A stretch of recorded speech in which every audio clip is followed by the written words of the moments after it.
প্রিয় অষ্টম শ্রেণীর শিক্ষার্থীরা, শুভেচ্ছা নিও। আজকে আমি তোমাদের 2025 সালের বিজ্ঞান বিষয়ের নতুন বই থেকে চতুর্থ অধ্যায় উদ্ভিদের বংশবৃদ্ধি এর অনুশীলনী থেকে নিজেরা করো এর সমাধান করে দেব। প্রথমে তোমাদের বলবো, যারা আমার চ্যানেলটি সাবস্ক্রাইব করো নাই তারা আমার চ্যানেলটি সাবস্ক্রাইব করবে এবং আমার সাথে থাকবে। তাহলে চলো আমরা ক্লাস শুরু করি। চতুর্থ অধ্যায় উদ্ভিদের বংশবৃদ্ধি অনুশীলনীর নিজেরা করো। লক্ষ্য করো, এখানে দুটি প্রশ্ন দেওয়া আছে। প্রথম প্রশ্ন, লাউ, কুমড়া, ধুতুরা, বেগুন, কলকে ফুল, জবা ও শিম ফুল সংগ্রহ করো এবং দেখো কোন কোন ফুলে 5টি অংশ রয়েছে। দ্বিতীয় প্রশ্ন, একটি তেঁতুল বীজ দিয়ে অঙ্কুরোদ্গম পরীক্ষা করো এবং পরিবর্তনগুলো লিখে রাখো। তো চলো এখন আমরা নিজেরা করো এই দুটি প্রশ্নের সমাধান দেখে নিই।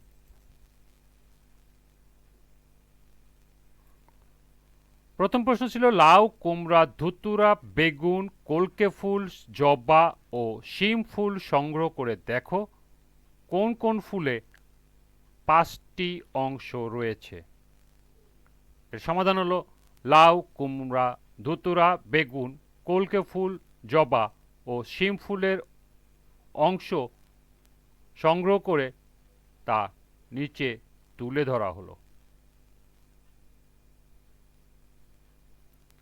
ফুলের সংখ্যা, অংশ সংখ্যা, অংশের নাম।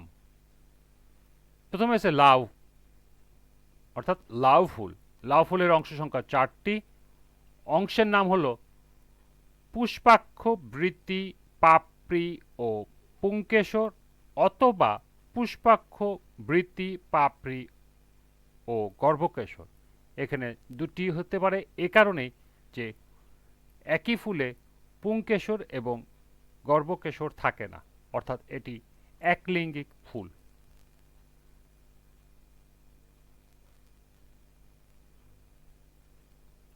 কুমড়া ফুলও একই রকম, অংশ সংখ্যা 4টি।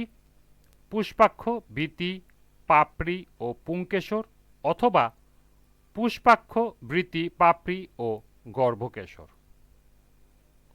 ধুতুরা ফুলের অংশ থাকবে 5টি, পুষ্পাক্ষ, বৃতি, পাপড়ি, পুংকেশর ও গর্ভকেশর।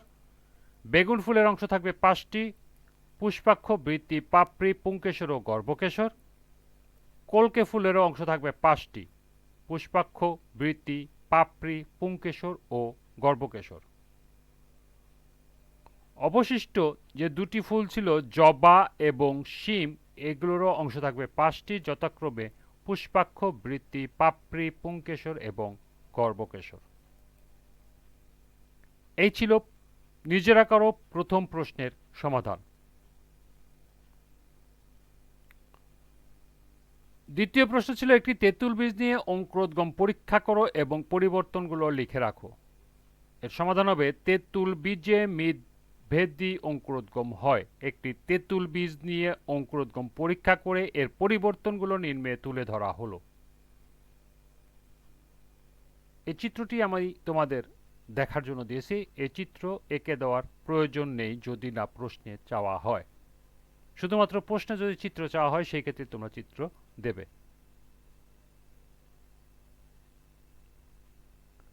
এক, এক্ষেত্রে বীজপত্র সহ ভ্রূণমুকুলটি মাটির উপরে উঠে আসে, অর্থাৎ এই বীজপত্র সহ মাটির উপরে উঠে আসে।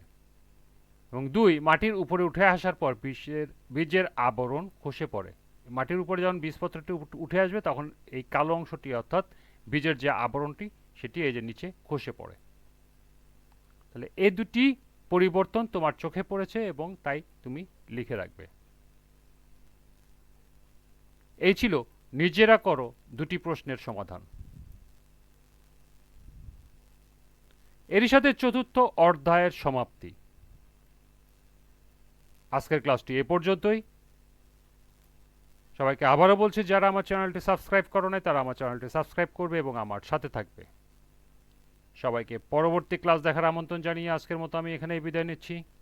আল্লাহ হাফেজ।